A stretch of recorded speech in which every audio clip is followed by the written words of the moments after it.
दुर्वासा जी ने भी ब्याह किया एक विप्र कन्या से। वो ऋषि कन्या बहुत सुंदरी थी, लेकिन एक दोष था उसमें, मुंह से बहुत कड़वा बोलती थी। इस कारण से उसका किसी ऋषि पुत्र ने विवाह नहीं किया, पर दुर्वासा जी का मन कर गया कि ब्याह कर लें। तमाम लोग किए तो हम क्यों ना करें। हो गया वो योग ध्यान, ब्याह कर लें। और दुर्वासा जी भी, एक ठंडा हो और एक गर्म हो तब तो निभ जाती है, और दोनों ही गर्म हो तो भाई फिर तो खतरनाक हालत हो जाएगी। ऋषि ने कहा कि मेरी ये कन्या है, बस इसमें एक ही दोष है कि ये थोड़ा कड़वा बोलती है, बाकी तो गाने बजाने में, रसोई बनाने में और सारे सब कुछ इसको आता है। बहुत सुंदरी है, अनिंद्य सुंदरी है, बड़ी विदुषी है, बड़ी विद्वान है। कमी इतनी है कि ये कई बार बहुत कड़वा बोलती है। तो इसको आप क्षमा करते रहे ना तो निभेगी, नहीं तो नहीं निभेगी। दुर्वासा जी बोले महाराज क्या करें, समस्या यही है, हम बड़ा मन अब इसी से ब्याह करने का है, पर क्षमा नाम का शब्द हमारे शब्दकोश में है नहीं। हम भी तुरंत क्रोध करके शाप दे देते हैं। तो ऋषि ने कहा कि देखो भाई, ब्याह करने के लिए बहुत पापड़ बेलने पड़ते हैं, कुछ ना कुछ तो नरम बनना पड़ेगा आपको। दुर्वासा जी बोले ठीक है, 100 अपराध करेगी तब तक हम जैसे तैसे सहन करेंगे, उससे एक ज्यादा किया फिर हमको दोष मत देना। अरे बोले ऐसी कोई बावरी थोड़ी जो अपराध करती चली जाएगी। वो गई, कुछ भी बात होए तो गुस्सा में बोले भगवान की लीला। दुर्वासा जी ने कहा देख देवी 99 हो गए, दो चार और उसने तुरंत, क्या करेगा 99 हो गए।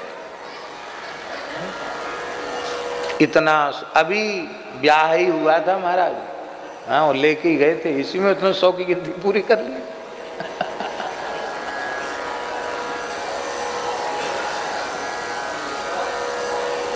दुर्वासा जी महाराज क्रोध में कांप गए, बोले रे हमको क्या पता कि ब्याह इतना खतरनाक होता है। हाँ हम तो सोचते थे बहुत दुनिया वाले मौज में रह रहे, हम भी मौज में रहे। रे राम राम, अभी तो केवल लेके आए हैं, हालत खराब कर दी इसने। अरे देख सावधान, 99 पूरे हो गए। उसने और दिया कुछ कटु वचन बोला। दुर्वासा भस्मी भव सुदुर्मते, अरे दुर्बुद्धि तू भस्म हो जा। इतना कहते ही वो भस्म हो गई। राख की ढेरी हो गई दुर्वासा जी की बात।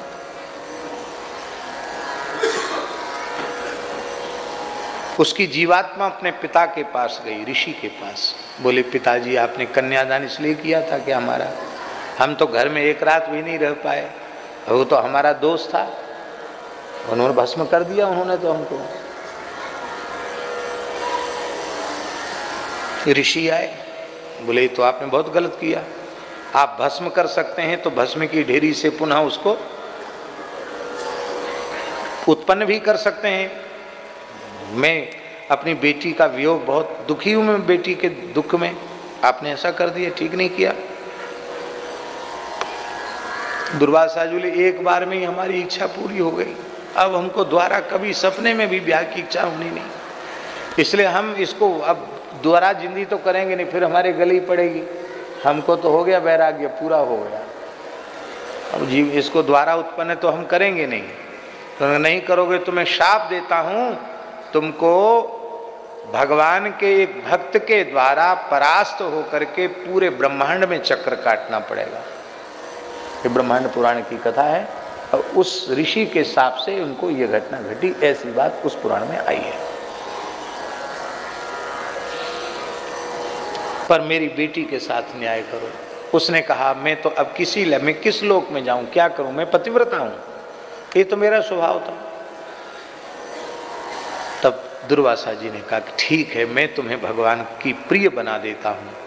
और दुर्वासा जी ने संकल्प किया और उसी कन्या की भस्म की ढेरी से एक वृक्ष प्रकट किया, जिसको कहते हैं कदली। क्या कहते हैं? कदली। यहाँ क्या कहते हैं असम की भाषा में उसको? हैं? बोल हैं? ओल बोलते हैं, ओल। ये मत बोल देना यार, झगड़ा हो जाएगा। हाँ,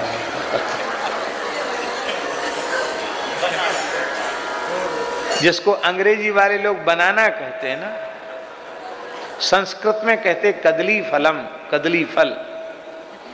ये भगवान को भोग में अत्यंत प्रिय है। किसी भी देवता के नैवेद्य में कदली फल आवश्यक है। किसी भी मंगल उत्सव में कदली के स्तंभ रखे जाते हैं।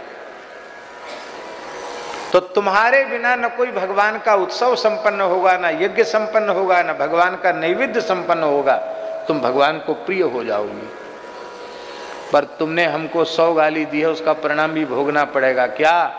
जब तक तुम्हें काटा नहीं जाएगा तब तक तुम फलोगी नहीं। काटे पे कदरी फरे कोटि जतन को सींच, और विनय न मान क्या डांटे पे नवनीच। कैसा है पूरा? बताओ भाई। हाँ, विनय न मान खगेश सुन डांटे पे नव नीच, तुलसीदास जी ने कहा है। तो ये भी कह दिया कि जब तक तुमको काटा नहीं जाएगा तब तक तुम फलोगी नहीं। इसलिए कदली को आज भी काटा जाता है। नारायण।